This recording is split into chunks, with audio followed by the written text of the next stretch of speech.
Mga katigangers, nga pala yung oras tayo, mga tayo na Pangaldawan lunch break.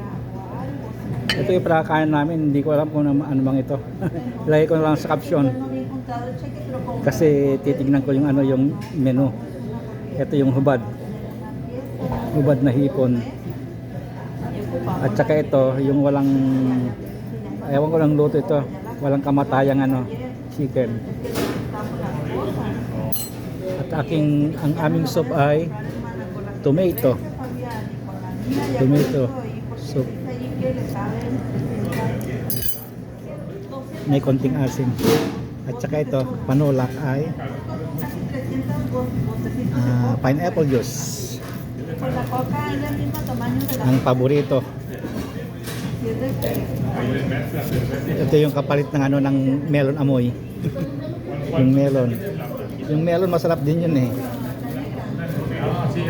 pero meron yung tamarin. Tamarin masarap din yung tamarin, kaya lang hindi ako masyadong mahilig. Nagsawa na ako ng tamarin nung kabataan ko.